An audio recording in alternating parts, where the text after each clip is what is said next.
नमस्कार, मैं दीपक शर्मा और मेरे यूट्यूब मंच पर आपका स्वागत है। दोस्तों, सबसे पहले दिवाली के मौके पर दिल से आप सबको बहुत बहुत बधाई। और आज दिवाली के दिन, दिवाली के मौके पर एक बेहद ख़ास वीडियो आपके लिए लेकर आया हूँ। अक्सर आप देखते होंगे कि देश का विपक्षी पार्टियाँ जीता हुआ चुनाव, जीती हुई बाजी हार जाता है, बाजी हाथ से निकल जाती एन वक्त पर। और ये खेल ज़्यादातर वहाँ देखा गया है जहाँ पर डबल इंजन की सरकार है, जिन राज्यों में डबल इंजन की सरकार, यानी नीचे भी मोदी सरकार है और ऊपर तो मोदी सरकार है, ऊपर भी मोदी सरकार है, वहाँ पर ये खेल अक्सर देखा गया है।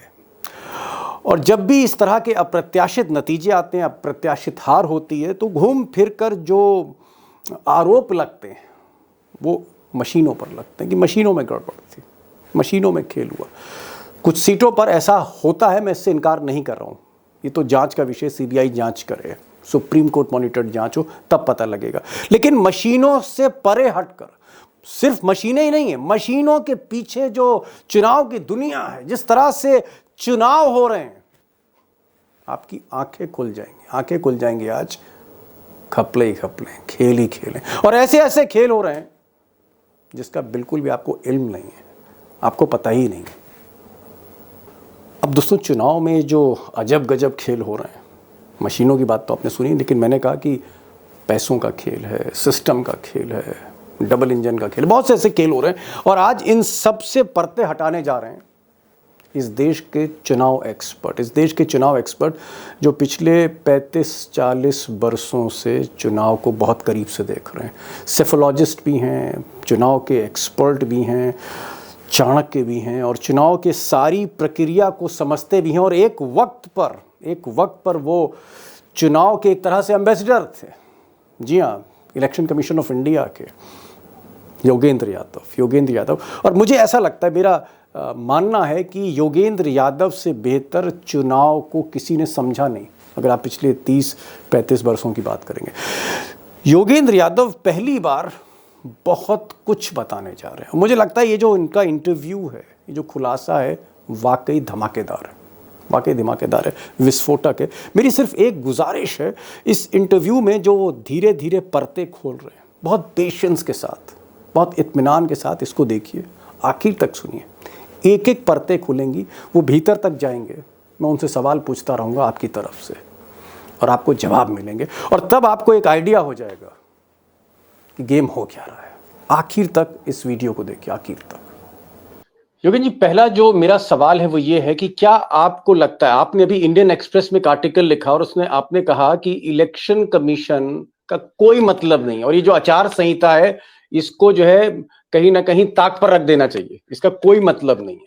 आपने एक जगह कहा कि पैसा पानी की तरह बहाया जा रहा है, और यूं तो 40 लाख रुपए की लिमिट है, यानी एक उम्मीदवार विधानसभा का चुनाव लड़ रहा है, 40 लाख रुपए खर्च कर सकता है। लेकिन आप कह रहे हैं कि आपने अपनी आंखों से खुद देखा, और जितना चुनाव आपने कवर किया है, जो आपका तजुर्बा है, कि 10 से लेकर 50 करोड़ रुपए तक खर्च हो रहे हैं।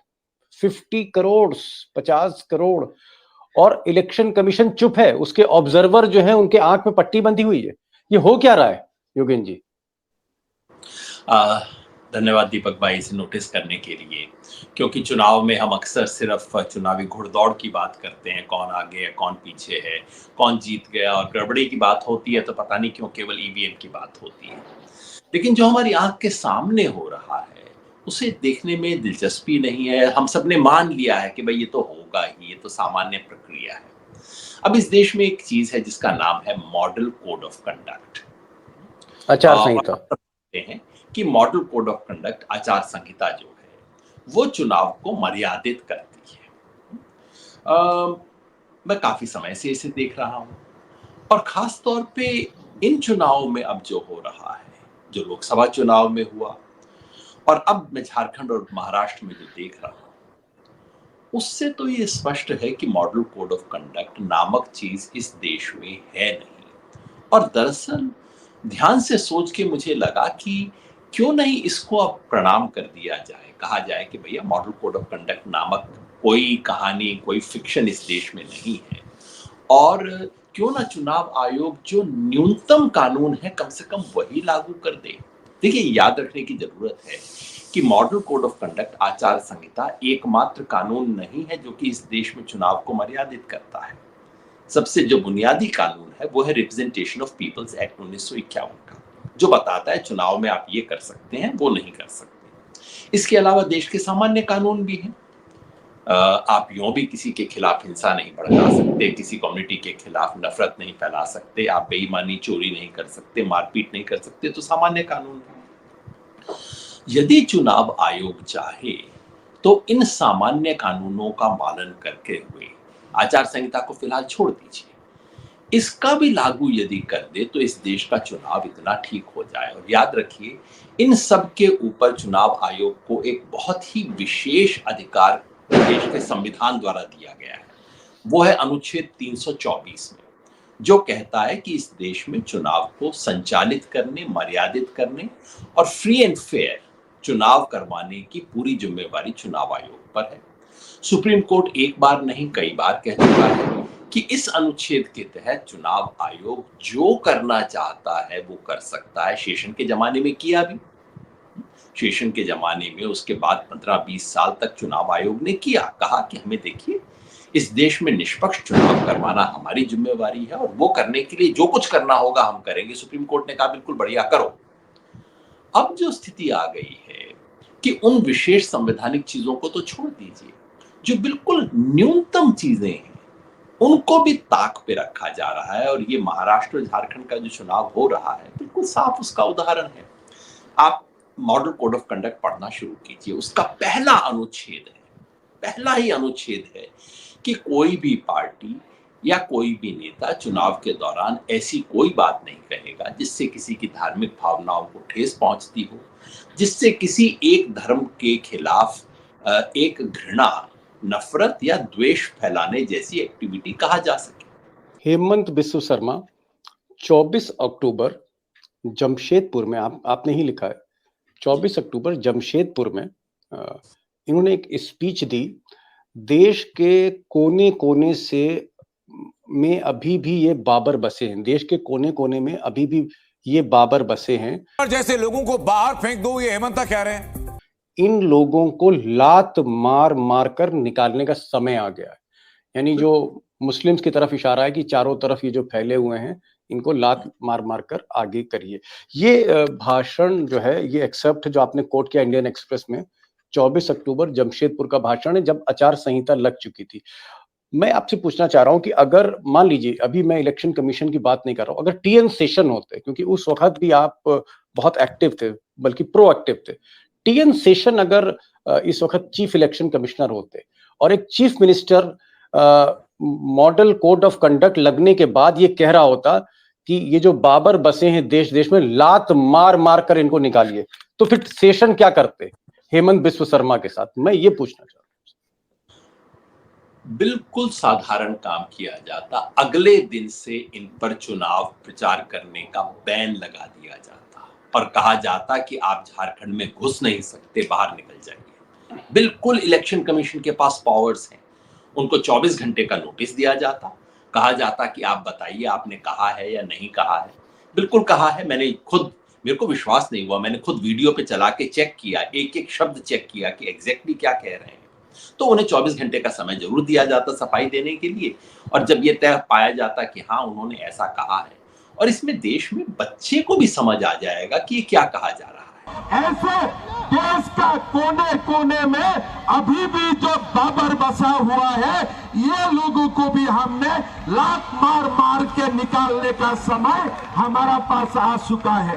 केवल ये एक स्टेटमेंट नहीं है, पिछले महीने 1.5 महीने से बार बार हेमंत बिस्वा शर्मा कह रहे हैं झारखंड के अंदर बांग्लादेशी घुसे हुए हैं, झारखंड के अंदर मुसलमान घुसे हुए हैं, झारखंड के अंदर क्रिश्चियन आदिवासी वर्सेस नॉन क्रिश्चियन आदिवासी का झगड़ा है नहीं, वो करवा रहे हैं। ये सब हो रहा है। यदि ये तय हो जाता तो बिल्कुल चुनाव आयोग के पास पूरी पावर्स हैं उनको ये कहने की कि आप झारखंड के चुनाव से बाहर हो जाइए। कैंडिडेट तो है नहीं, इसलिए उनका निरस्त तो हो नहीं सकता कुछ। उनको जी। कहा जाता कि आप अब इसमें स्टार प्रचारक नहीं रहेंगे, आप झारखंड से बाहर चले जाइए, आप इस चुनाव में प्रचार नहीं करेंगे। या कम से कम ये होता कि 72 घंटे तक आप पे बैन लग जाएगा चुनाव प्रचार करने का, कुछ भी होता। नहीं, बिल्कुल लेकिन सजा दी ऐसा जा सकती है और दी गई है योगेन जी, पास्ट। ऐसा मेरा जो सवाल है, बहुत ऑपरेटिव क्वेश्चन मैं आपसे पूछ रहा हूँ कि मान लिया कि आपने कहा कि बैन लगना चाहिए था और ये बहुत ही मतलब घृणा और नफरत फैलाने वाली ये स्पीच है जिससे एक कम्युनिटी में एक तनाव हो सकता है। अ, मेरा सवाल है कि ये एक्शन क्यों नहीं इलेक्शन कमीशन ले पा रहे? इतना बड़ा जो है सिस्टम है हमारे देश में, राजीव कुमार क्यों नहीं उन्होंने एक चिट्ठी लिख के कहा कि भाई हम आपको बैन करते हैं? यही सबसे बड़ा सवाल है। इस देश में इस वक्त जो चुनाव आयोग है, और मैं बहुत दुख से कहता हूँ, दुख से इसलिए कहता हूँ दीपक भाई, कि एक समय पे चुनाव आयोग ने लगभग मुझे अपना एम्बेसडर बनाया था।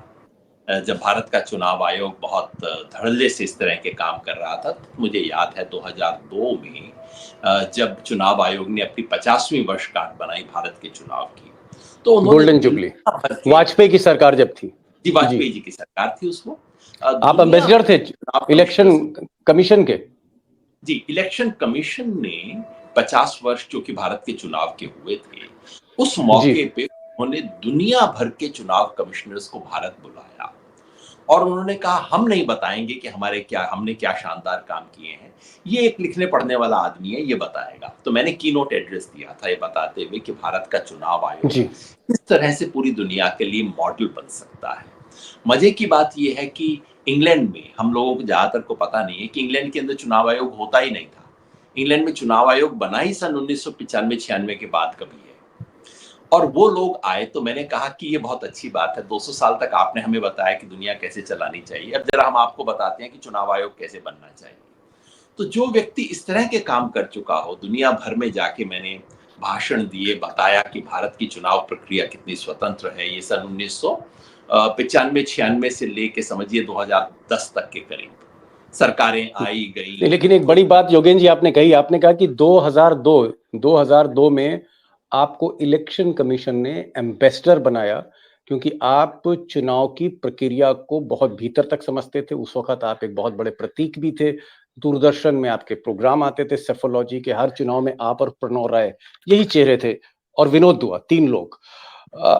वाजपेयी के टाइम पे 2002 में आप ये कह रहे हैं कि साहब हिंदुस्तान का जो चुनाव का सिस्टम है दुनिया का सबसे बेस्ट है, और 10 साल के बाद या 14 साल के बाद अगर हम देखते हैं स्थिति कि वही बीजेपी की सरकार है, मोदी और शाह जो है उनके हाथ में सिस्टम है, और आप कह रहे हैं कि अब मॉडल कोड ऑफ कंडक्ट को जो है वो कूड़ेदान में फेंक देना चाहिए, यानी उसका कोई मतलब नहीं है।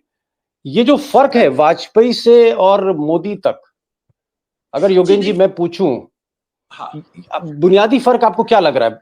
अगर वही एक बीजेपी की सरकार वाजपेयी की और वही अब मोदी के हाथ में। एक स्पष्टीकरण कर दूं, एम्बेसडर शब्द का इस्तेमाल इलेक्शन कमीशन ने नहीं किया था।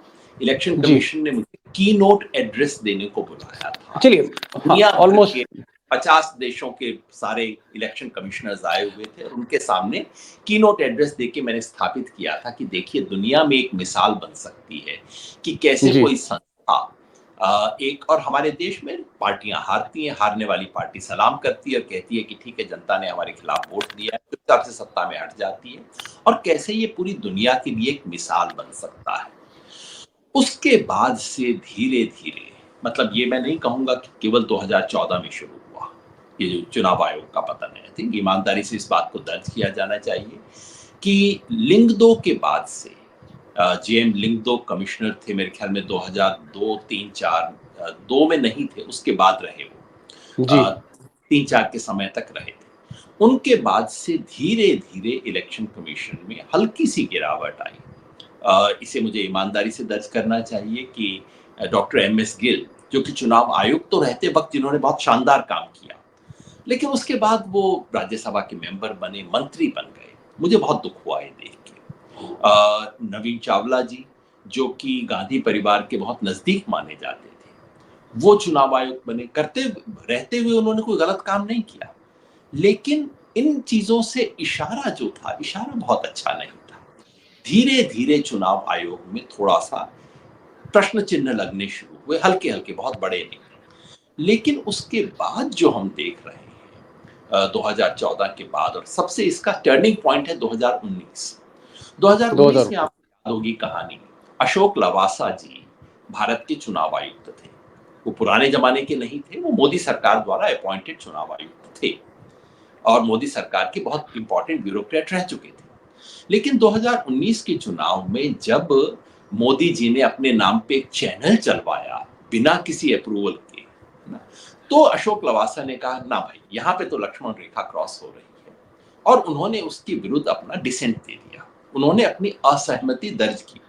उससे हुआ कुछ नहीं क्योंकि बाकी दोनों लोगों ने सहमति जता दी, लेकिन अशोक लवासा को उस असहमति की कीमत अदा करनी पड़ी। ये सब चीजें अखबार में, मेरी कोई खुफिया जी खबर जी। उन पर उनकी पत्नी के बारे में 10 साल पुराना केस खोला गया, उसकी इन्वेस्टिगेशन हुई। खबर ये भी आई कि उनके बेटे, जो कि एक प्राइवेट कंपनी के डायरेक्टर थे, उनको प्राइवेट कंपनी छोड़नी पड़ी। और उसके 2 महीने बाद खबर आई कि अशोक लवासा जी चुपचाप से वहां पे मनीला में किसी एशियन डेवलपमेंट बैंक में चले गए, चुनाव आयोग से इस्तीफा देके चले गए, है ना। तो जिसका मतलब है कि सबको उस मैसेज क्लियर हो गया कि भैया चुनाव आयोग में रह के अगर तुम थोड़ा सा भी चूं-चां करोगे तो तुम्हारे साथ वो होगा जो कि अशोक लवासा के साथ हुआ। पूरी अंदर की ओ, कहानी। लेकिन अब उनकी ओके। खिलाफ इन्वेस्टिगेशंस वो बंद हो गए, और उसके बाद जिस तरह के अपॉइंटमेंट हुए हैं चुनाव आयोग में, किसी व्यक्ति विशेष पर मैं टिप्पणी नहीं करना चाहता, लेकिन प्रक्रिया पर टिप्पणी जरूर करने का हक बनता है, इसलिए कि स्वयं सुप्रीम कोर्ट ने इस प्रक्रिया पर टिप्पणी की। अरुण गोयल जी को, जिन्हें बनाया गया था तीसरा चुनाव आयुक्त, उनको चुनाव आयुक्त कैसे बनाया गया उसके बारे में सुप्रीम कोर्ट ने अपने जजमेंट में 2 पेज लिखे हैं। और आपको ये भी ध्यान होगा कि सुप्रीम कोर्ट ने जब इस सवाल पे जजमेंट दिया तो सुप्रीम कोर्ट ने कहा कि सरकार इलेक्शन कमिश्नर अपॉइंट करे, ये मामला ही गलत है, एक इंडिपेंडेंट जी तरीके से करना चाहिए। कोर्ट ने कहा कि जब तक आप इंडिपेंडेंट तरीका नहीं बनाते तब तक हम बता देते हैं, और कोर्ट ने कहा कि इसमें जी। प्रधानमंत्री होने चाहिए, लीडर ऑफ ऑपोजिशन होना चाहिए और चीफ जस्टिस होना चाहिए। इतनी सब हिदायतों के बावजूद सरकार नया कानून लेके आई और उसमें चीफ जस्टिस को बाहर रखा गया, और सरकार, विपक्ष का मंत्री और देश का कानून मंत्री तीनों मिलकर तय करते हैं, यानी कि सरकार तय करती है कि कौन होगा। उसके परिणाम हम देख रहे हैं इस वक्त, और मुझे दुख के साथ कहना पड़ रहा है कि इस देश का इस वक्त जो चुनाव आयोग है, जो व्यक्ति चुनाव आयोग के पदों को सुशोभित कर रहे हैं, उन्होंने इस देश के 20 साल में चुनाव आयोग ने जो कुछ अर्जित किया था सबको मिट्टी में मिला दिया है। ओके, बड़ी बात कही आपने। एक मैं ध्यान आपको महाराष्ट्र चुनाव की तरफ ले जाना चाह रहा हूँ। महाराष्ट्र में अभी कुछ दिन पहले पुणे के पास एक गाड़ी पकड़ी गई, गाड़ी में से काफी कैश मिला, 5 करोड़ के आसपास। फिर संजय राउत जो उद्धव ठाकरे शिवसेना के प्रवक्ता हैं और सांसद हैं, इन्होंने कहा कि साहब ये तकरीबन 5 नहीं 15 करोड़ है और ये डिलीवरी एकनाथ शिंदे कर रहे हैं। ये उनका आरोप है, मैं नहीं कह रहा कि साहब ये शिंदे जो है पैसा डिस्ट्रीब्यूट करा रहे हैं। कैमरे पर उन्होंने बोला, हड़कंप मचा, और उसके बाद उसका कुछ पता नहीं लगा कि आगे उसमें हुआ क्या। कुछ लोगों को पुलिस ने पूछताछ वगैरह करी। पैसा पानी की तरह बहाया जा रहा है, चाहे वो झारखंड हो, चाहे वो महाराष्ट्र हो, क्योंकि महाराष्ट्र एक हमारे देश का सबसे अमीर राज्य है, तो वहां पर कुछ ज्यादा ही पैसा खर्च हो रहा है। क्या आपका मानना है कि आज की तारीख में जो 40 लाख रुपए की लिमिट है, 40 लाख से ज्यादा कोई विधानसभा में उम्मीदवार खर्च नहीं कर सकता, क्या इसका भी अब्यूज हो रहा है? इसके भी अब कोई माने नहीं है। और अगर मैं आपसे पूछूं, क्योंकि आप एक उम्र का बहुत बड़ा हिस्सा, योगेन जी, बहुत बड़ा हिस्सा आपने अपनी उम्र का, ह्यूमन लाइफ का, वो इलेक्शन के प्रोसेस में, इलेक्शन की सेफोलॉजी में, कंस्टिट्यूंसी जाना आपने उसमें लगाए हैं, बड़ा खून पसीना आपने उसमें लगाया है अपना। क्या आज की तारीख में 40 लाख रुपए में इलेक्शन निपट जाता है कि उम्मीदवार का? या अगर महाराष्ट्र की बात करूं तो ये बहुत मोटा पैसा लगता है, और कोई आपका अनुमान है कोई? अगर आप किसी भी नेता को 40 लाख का जिक्र करेंगे तो वो जम के हंसेगा, आप पर भी, आपकी नादानी पर भी। मेरी नादानी पे हंसेगा। हाँ कि मैं तो मतलब आप मैं तो कैसा, नियम की बात कर रहा हूँ। भैया किस किस दुनिया में रहते हो भैया, इस तरह का सवाल कोई नेता आपसे पूछेगा। हकीकत ये है, देखिए 40 लाख की लिमिट अनरियलिस्टिक है। उसको ठीक करना चाहिए, वो ठीक है, क्योंकि 1 करोड़ के अगर आपको 2 ढाई 3 लाख लोगों तक पहुंचना है तो 40 लाख वैसे भी पर्याप्त चीजें हैं। तो बड़ी विचित्र बात ये है कि एक तरफ चुनाव आयोग बड़ी अनरियलिस्टिक सी लिमिट सेट करता है और उसके बाद चुनाव आयोग सो जाता है और उसके बाद जो कुछ होता है होता रहता है। मैं आपको अपना अनुमान बताता हूं, और ये केवल जी। महाराष्ट्र झारखंड का नहीं, मैं कर्नाटका चुनाव को ध्यान से देख रहा था। 2 महीने वहां पे था, घूम रहा था, देख रहा था, और हर पार्टी के बारे में पता कर लेता हूँ। लोग, आप जैसे लोग मिल जाते हैं, प्यार से अलग ले जाके कॉफी पिलाते हुए कुछ बातें बता देते हैं।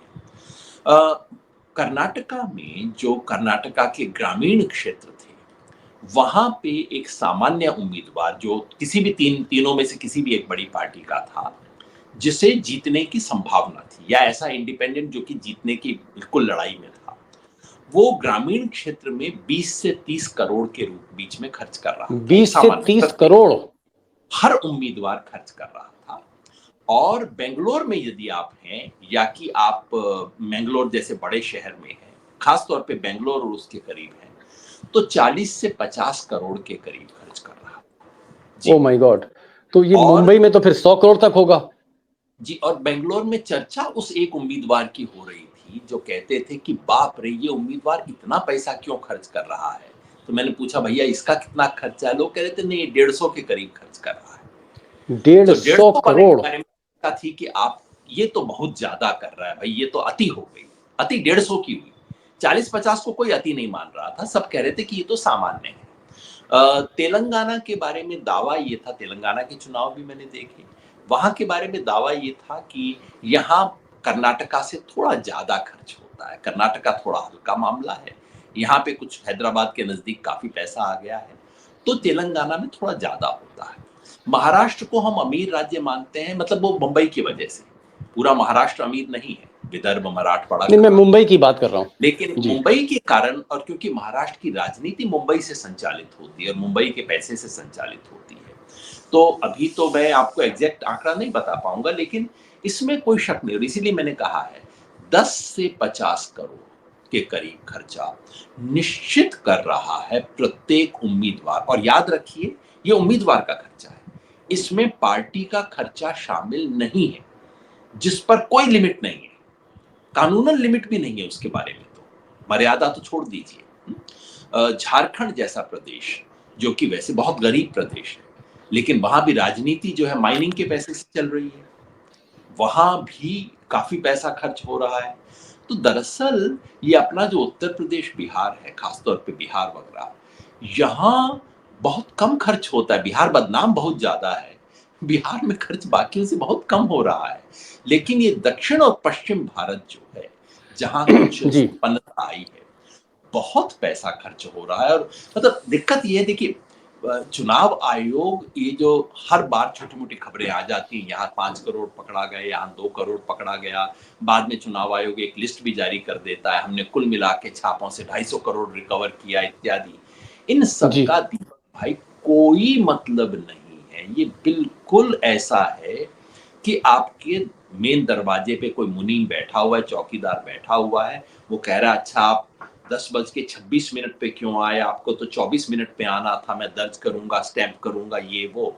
और उधर पीछे सारे दरवाजे और खिड़कियां खुली पड़ी हैं, जहां से लोग आ रहे हैं, जा रहे हैं, और ये चौकीदार फ्रंट गेट पे बैठा हुआ आपके मिनट और सेकंड नोट कर रहा है और आपसे कह रहा है कि आप 50 सेकंड लेट क्यों हुए इत्यादि। इस किस्म का मजाक इस वक्त इस देश में चल रहा है। नहीं, लेकिन पैसे एक चीज का कोई मतलब योगेन जी, एक सवाल यहाँ से, इसी से एक सवाल ये आता है, मेरे जहन में आ रहा है। मान लीजिए मैं मुंबई में चुनाव लड़ रहा हूँ और मेरे ऊपर सत्ता का हाथ है और मैं 100 करोड़ रुपए खर्च कर देता हूँ।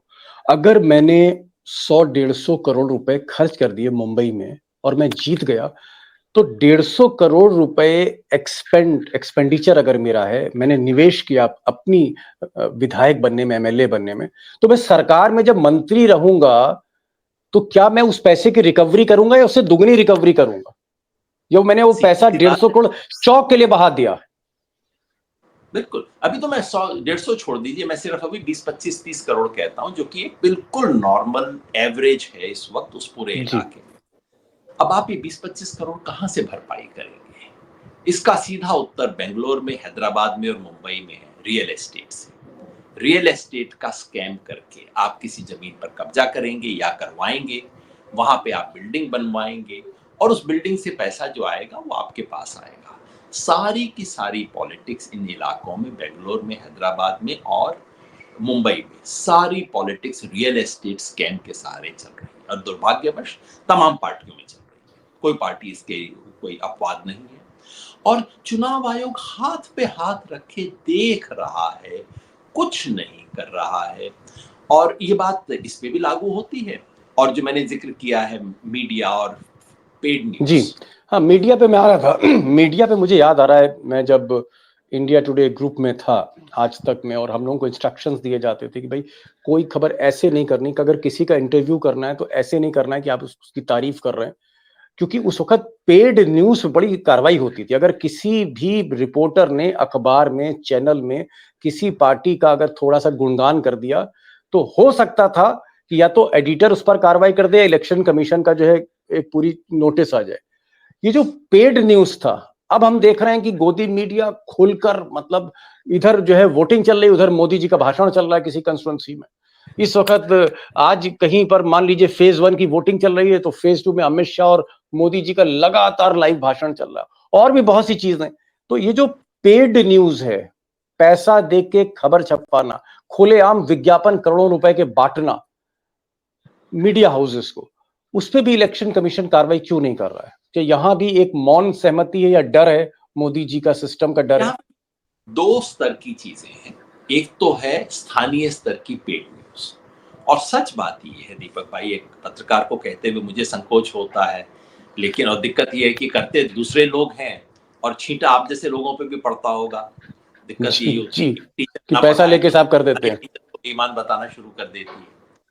अब हकीकत ये है कि जिस दिन चुनाव की घोषणा हो जाती है, स्थानीय अखबारों में, स्थानीय यूट्यूब चैनल में अधिकांश इसके अपवाद हैं और बहुत शानदार अपवाद हैं और मैं सबको सलाम करता हूं, लेकिन मोटे तौर पे हर कैंडिडेट जानता है कि उसके बाद से अगले दिन से अखबार में हर खबर पेड न्यूज होगी।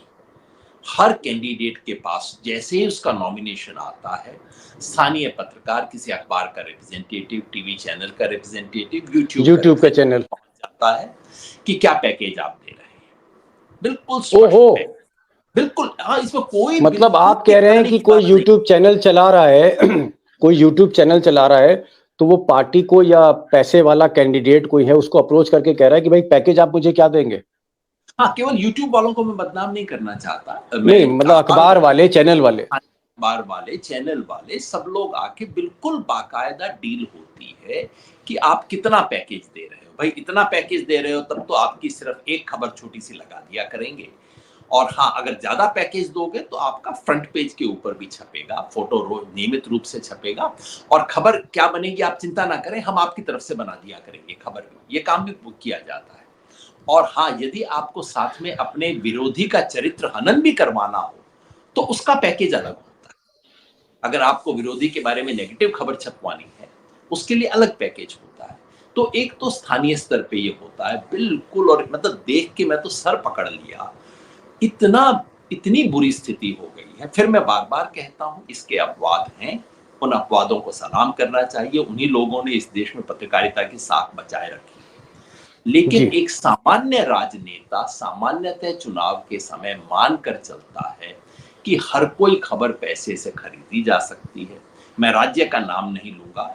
मुझे एक राज्य में एक नेता ने कहा कि मैंने उन्हें कहा कि देखिए ये चीज आई है, इसका आपने खंडन नहीं किया। उन्होंने कहा मैंने खंडन तो किया, 3 दिन से खंडन कर रहा हूं, चैनल दिखा नहीं रहे हैं, लेकिन आज मैंने व्यवस्था कर ली, आप देखना 9:30 बजे 7 मिनट की खबर आएगी। 9:30 बजे रात को 7 मिनट की खबर आएगी। वो उस व्यक्ति ने मुझे सुबह बता दिया और कहा कि 3 दिन से मैं प्रयास कर रहा था, न्यूज की तरह तब तो नहीं आई, पर आज मैंने व्यवस्था कर ली है। और उस दिन शाम 9:30 बजे 7 मिनट की खबर आई। मतलब ये ओहो, स्थिति है। मीडिया की स्थिति यहाँ तक पहुंच गई है। तो एक तो ये है जो बिल्कुल खरीद फरोख्त है, और ये सब पार्टियों पे लागू होती है, हर उम्मीदवार पे लागू होती है। लोग कहते हैं साहब देखिए, और पत्रकार, स्थानीय पत्रकार ईमानदारी से बता देते हैं साहब देखिए, आचार संहिता इससे पहले, चुनाव अनाउंस होने से पहले तो फिर भी हम आपका खबर छाप देंगे, आप लोग अच्छा काम कर रहे हैं, आपकी खबर छप जाएगी। लेकिन उसके बाद तो सर रेट तय हो जाता है। तो मतलब आचार संहिता का लागू होना अनाचार की शुरुआत होता है, और उसके बाद बिल्कुल हर खबर रेट से बंधी होती है। इसका एक आपको मजेदार वाकया भी बता दूं, समय ज्यादा नहीं है।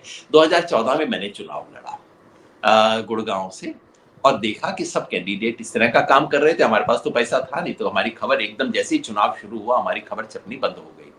तो हमारे साथियों ने कहा कि क्यों ना हम अपनी खबर एक पैम्फलेट में छाप के जनता तक पहुंचाएं। तो हमने उसको समाचार, पता नहीं गुड़गांव समाचार ऐसा कुछ नाम दिया, उसको छापा, और उसके नीचे बाकायदा लिखा कि ये फला फला व्यक्ति जो कि आम आदमी पार्टी के उम्मीदवार है उस वक्त में था, उनकी तरफ से प्रचारित प्रसारित साफ तौर पे लिखा, और उसको हम मेरे चुनावी खर्चे में शामिल किया गया। और चुनाव के बाद पता है क्या हुआ? सिर्फ जी मुझे पेड न्यूज का नोटिस आया चुनाव आयोग की तरफ से, और किसी को नहीं आया। जिन्होंने सारे अखबारों को खरीद रखा था उनको नोटिस नहीं आया। मुझे वो पर्चा छापने के लिए, जिसको मैंने अपने चुनावी खर्चे में घोषित किया था और स्पष्टतः लिखा था कि ये हमारी तरफ से प्रचार के लिए प्रचार की सामग्री है, मुझे नोटिस आया और किसी को नोटिस नहीं आया। मतलब ये तो एक तो इस किस्म का मजाक है जो कि अब चलता आया है, और अब वो इस इंतहा पे पहुंच गया है कि अब तो नेता अपना चुनाव का बजट जब बनाते हैं तो उस बजट का सबसे मेजर आइटम ये होता है कि पत्रकारों को, अखबारों को, टीवी चैनलों को कितना पेमेंट करना है। और दूसरा वो है जो आप जिक्र कर रहे थे, वो गोदी मीडिया, वो ऊपर की स्तर की बात है। अब उसके अंदर पैसा होता है, दबाव होता है, लॉयल्टी होती है, क्या है वो तो आप सब जानते होंगे क्या खेल है। लेकिन वो है कि खुलकर चैनल प्रसारित कर रही है एक तरफा खबरें। आप महाराष्ट्र की बात लीजिए, महाराष्ट्र में इसमें कोई छुपी हुई बात नहीं है कि महाविकास आघाड़ी में खूब आपस में खींचतान हुई टिकटों को लेके। इसमें भी कोई छुपी हुई बात नहीं है कि महायुक्ति के अंदर भी जो बीजेपी के अलायंस है उनमें भी खूब खींचतान हुई। अब आप महाराष्ट्र के मीडिया को देख लीजिए, बड़े मीडिया को, सारी खबरें केवल महाविकास आघाड़ी की खींचतान के बारे में है। महायुक्ति में जो खींचतान हो रही है वो कहीं छोटे से अंदर के पेज के ऊपर डाल दी जाती है। अब ये क्या खेल है? आप भी बता रहे हैं, ये जो स्पीचेस जी का खेल होगा, मोदी जी की स्पीचेस आएंगी और आखिरी दिन तक आएंगी, किसी न किसी बहाने से आएंगी। झारखंड में जिस दिन बैन लग गया होगा, 13 तारीख चुनाव है, 12 तारीख को बैन लग चुका होगा वहां पे, लेकिन 12 जी तारीख को मोदी जी की स्पीच धड़ल्ले से दिखाई जाएगी। मैं आपको आज बता रहा हूँ, कोई बहाना लेके बना दी जाएगी। एक और इशू बड़ा इम्पोर्टेंट है, हम देख रहे हैं खासकर मध्य प्रदेश चुनाव के बाद में, जिसे शिवराज मॉडल कहा जाता है, कि जब चुनाव करीब आए उस वक्त एक ऐसी योजना बनाइए, लाडली बहना नाम दे दीजिए कि हमारी बहनों को ये पैसा जाएगा, और फिर चुनाव से ठीक पहले 2 महीने 3 महीने पहले किसी के महिलाओं के खाते में 1500 रुपए 2000 रुपए, और एक तरह से वोटिंग से 3 महीने पहले खातों में खूब दबा के पैसा सरकार डालती है। वही मॉडल जो है एकनाथ शिंदे सरकार ने लिया है लाडली बहना योजना के तर्ज पे, जहां 3-3 हजार रुपए जा रहा है। तकरीबन 1 लाख करोड़ की स्कीम है जो अखबारों में मैंने पढ़ा, 1 लाख करोड़ रुपया खर्चा हो रहा है।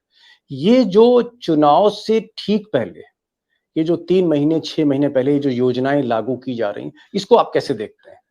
ये जो कैश बांटा जा रहा है। माने अगर ये रिश्वत नहीं है तो और क्या है? सिंपल बात आप देखिए।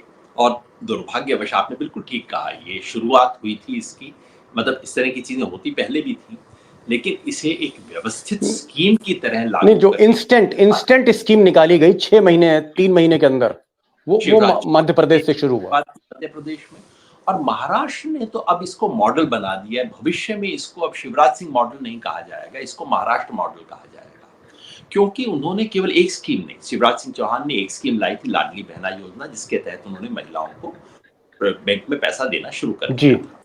अब एकनाथ शिंदे सरकार ने तो एक नहीं दर्जनों स्कीम लागू कर दी है। मतलब खुद उनको गिनती याद नहीं होगी। कोई बता रहे थे कि सरकार ने पिछले 3 महीने में 300 ऑर्डर इशू किए हैं, जो ऑर्डर एक सामान्य सरकार 5 साल में करती है, वो उतने ऑर्डर 3 महीने में इशू किए गए हैं। 1 लाख करोड़ रुपया, जो कि दिल्ली जैसे प्रदेश की एनुअल बजट से ज्यादा है पैसा। ये इतना जी। उसमें कई चीजें हैं। उन्होंने लाडली बहन का बिल्कुल हूबहू लाडकी बहन करके एक योजना लागू की गई। अब आपको बहन लाडली लगती है, बहुत अच्छी बात है। आप पैसा देना चाहते हैं महिलाओं के अकाउंट में, बिल्कुल ठीक बात है, आपको अधिकार है। कर्नाटका सरकार ने भी ये काम किया है, लेकिन वो करने के लिए आप चुनाव में अपने मैनिफेस्टो में घोषणा कीजिए, राज्यपाल के अभिभाषण में लेके आइए, बजट का हिस्सा बनाइए, दीजिए, आपका अधिकार है। दिल्ली सरकार महिलाओं को फ्री ट्रेवल दे रही है, दीजिए, क्योंकि आपने घोषणा की, चुनाव में वादा किया, चुनाव में जीते, चुनाव के बाद आपने इंप्लीमेंट किया। लेकिन चुनाव से 2 महीना पहले, 3 महीना पहले आपको लाडली बहन अचानक याद आ जाए, जिसका जिक्र आपने राज्यपाल के अभिभाषण में भी नहीं किया था पिछले सत्र में, जो आपके बजट का हिस्सा नहीं है, वो अचानक आप तिजोरी खोल दें और धनाधन करना शुरू कर दें। तो मोटे तौर पे हुआ ये है कि लोकसभा चुनाव में बीजेपी हार गई महाराष्ट्र में, और उसके बाद उन्हें लगा कि कुछ भी हो, मुंबई को बचाना तो अनिवार्य है, मुंबई में सत्ता हमें बचानी है, और उसके लिए स्पष्ट था कि कुछ भी करो, मुंबई को बचाओ, और इसलिए तिजोरी खोल दी गई है। हकीकत ये है कि आने वाली सरकार के पास पैसा होगा भी या नहीं, हम जानते नहीं है। ये लोग अपने कर्मचारियों को तनख्वाह कैसे देंगे चुनाव के अगले महीने, ये भी स्पष्ट नहीं है।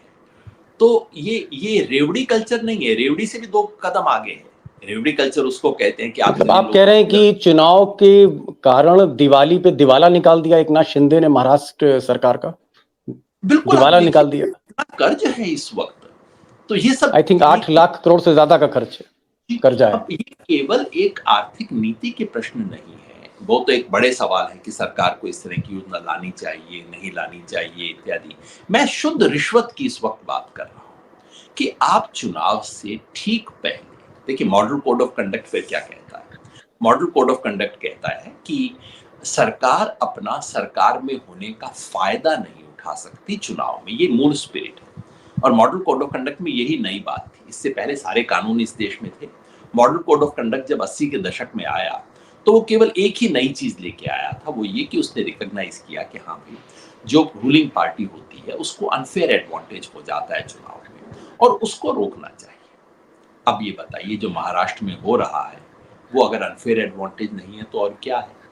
तो ये जो चुनाव से ठीक पहले इस तरह की स्कीम्स लेके आना और खुल्लम खुल्ला पैसा बांटना, ये उन्होंने बहना के केस में किया है। बेरोजगारों के लिए एक नई योजना लेके आए हैं, लड़का भाऊ योजना। जी जी जी, मतलब इतनी योजनाएं अचानक, यहाँ तक कि बर्तन भी फ्री बांटे जा रहे हैं, उनकी एक कामगार योजना है, बर्तन फ्री बांटे जा रहे हैं। जी, मुंबई में था तो मुझे पता लगा कि साहब वहां अब साधारण बर्तन नहीं साहब, मुंबई की मुंबई है, स्टैंडर्ड उसका एक अलग होता है, तो वहां पे आपको मिक्सर ग्राइंडर बांटा जा रहा है। अब ये करने के बाद आप चुनाव करवा रहे हैं, और चुनाव आयोग इन सब को आराम से देख रहा है। और देखिए अब क्या है, आचार संहिता की खूबसूरती देखिए, ये आचार संहिता लागू होने के बाद आप क्या नहीं कर सकते, इसका तो अलग बात है, लेकिन अब इसका मतलब ये हो गया कि आचार संहिता की लाइन खींचने से पहले आप जो मर्जी चाहे कर सकते हो, और अगर आपको करने में देरी हो गई है, आप नहीं कर पा रहे हैं वो तमाम चीजें, तो चिंता ना करें, हम चुनाव को थोड़ा पोस्टपोन कर देंगे। महाराष्ट्र का चुनाव, जो कि हरियाणा के साथ पहले होना चाहिए था, पोस्टपोन किया गया। क्यों? इसका एक कयास ये है कि कहीं मुंबई से इशारा आया कि नहीं, अभी कुछ और योजनाएं, कुछ और पैसा बांटना है, थोड़ा सा हमें टाइम 2-4 हफ्ते का और चाहिए, आप हरियाणा निपटा लीजिए अलग से, और उसके बाद हमें थोड़ा सेटिंग करनी है। सेटिंग करने के लिए अब जिस तरह का बनाया गया, इसका आज तक कोई वो चुनाव आयोग जो कि कहता है कि पूरे देश का चुनाव एक साथ हो जाना चाहिए, 1 नेशन 1 इलेक्शन, आप हरियाणा और महाराष्ट्र का चुनाव एक साथ नहीं करवा रहे हैं। क्यों? एक कयास यही लगता है कि महाराष्ट्र की बीजेपी सरकार को, लड़खड़ाती सरकार को किसी तरह का थोड़ा और वक्त चाहिए था, और उस वक्त का, जैसा कि आप जानते हैं, उन्होंने कितना सदुपयोग किया है। जी। तो अब किसी औरत के अकाउंट में 7,500 रुपए आ जाए और आए महाराष्ट्र में, ना सिर्फ उन्होंने पिछले महीनों की किस्त दे दी, दिवाली की एडवांस किस्त भी दे दी गई है। एडवांस पैसा आ रहा है। अब आप बताइए, ये अगर खुल्लम खुल्ला रिश्वतखोरी नहीं है चुनाव, तो और क्या है? अब जी। ये होने के बाद चुनाव का मतलब क्या बचता है?